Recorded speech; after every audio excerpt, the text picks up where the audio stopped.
Jo, po është e lëndshme me dalë me gjithë secilin brindish, po del me kundër kandidatë vet, edhe do ta fitoj debatin secilin argumente. Kush do ta fitojë debatin? Po do ta fitoj këto pikët me Serbinë dhe me listën serbe do ta fitoj gjithherë. Këto nuk e them unë, këto e kanë thënë edhe kundër kandidatët e tij. Për shembull Isa Mustafa, ish lideri i LDK-s, ka thënë që ka thënë më herët në një status në Facebook që mos e sulmoni aty se aty qëndron mirë. Hajde të kthehemi edhe të kritikojmë për çështjet ekonomike, për çështjen e inflacionit, të merremi me këtë ku ai nuk e ka pikën e dopt. Po mos të merremi me çështje ku ai do ta dominoj debatin absolut. Serbia është pika e fortë e Albinit, ekonomia është pika e dobët. Po pajtohem plotësisht edhe konsideroj që këtu duhet fokusohet në qeverisjen e ardhshme. Rama, kujt i shkon për shtati ky debat? Ne dhe ata, lista serbe me këta tjerët, ne versus këtyre të tjerëve. Qyre Samira tha Fatimi thanë në mandatin e ardhshëm, duhet fokusohet në ekonomi. Pra këto 5 vjet, faleni që s'ka bëu kurrë, po tash kur të vim ju kallëzojmë çka ndodh 4 vjet e tashme.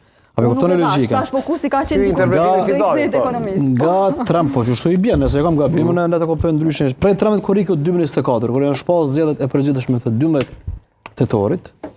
Ose të nën shkurtë kur janë shpas ngushtë nëse s'ka bëj 4-5 muaj më herët.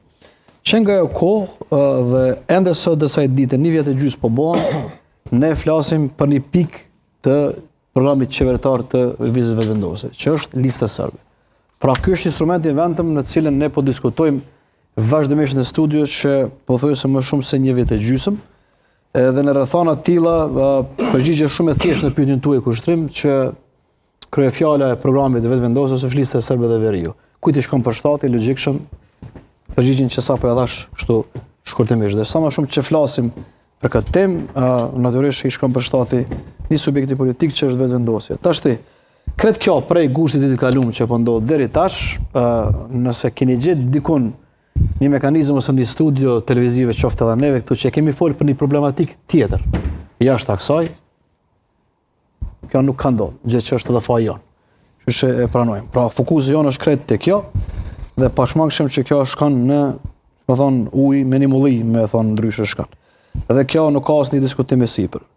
E dyta, çka ka ndodhur që përmeni Fatimia tha i kemi hek prej kohës kur kanë qenë vendimarrës që kanë pritë thënë vend, sot tha i kemi hek pra me mburje Fatimia dhe eksponentët si Fatimia konkludojnë që kuvendi i Kosovës ka mbet me 110 deputet nga 120 sa i ka. Jo, ata aty janë, se mandati su merr dot, aty janë ata. Dalti kur i bën të pavlefshëm ata. Po e logjika. Dhe çon terrorizëm, na vish lëm se nuk ndërpreva. Dhe në fund gom se këtë ka logjik, çka po do më thon. Pra, çdo ku në botë ndodh që të bëhet një betejë politike për shtimin e ulsave, shtimin e fuqisë politike, shtimin e numrit të pjesëmarrësve në qeveri e tjerë, të na ndodhe kundërta. Pra, kërkon me zvoglu dhe me rrit, domethënë, fuqinë politike që e ka. Sot kuvendi i Kosovës është shndruar në mekanizëm me 110 deputet. 10 deputet serb që i kanë mbi 150.000 vota nga bashkëqytetarët tanë shihen si monstruma në kuvend. Kërkush zguxon as me ofru, për shkak se dikush i fotografon afër tyre dhe thotë shihe 10 monstruma me një deputet PDK-s ose të vetëvendosjes dhe kështu me radhë. Pra, kjo mbjellja e kësaj logjike, daljen e shesh e këtij perceptimi, e ka kriju këtë narracion saqë shumë prej deputetëve, kolegëve që janë aty ose tjerë nuk guxojnë as me ofru këtyre deputetëve se lënë mo me tentu me bashkëpunu. Në realitet ata janë 10 përfaqësues të 150.000 serbëve që jetojnë në Kosovë, në cilën na si shtet kemi marrë garanca gjatë kohës së pakës Atisarit që kemi ofru kreç çka është e mirë në të mirë që ata me bashkëtu me neve dhe me thonë këtu.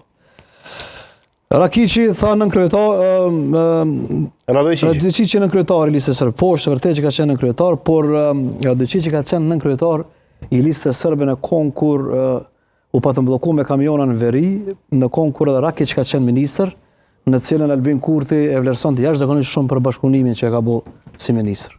Pra në qatë kohë ka qenë edhe Radojqiqi, domethënë nën kryetar, dhe sot Rakiqi është ala pjesë e listës serbe.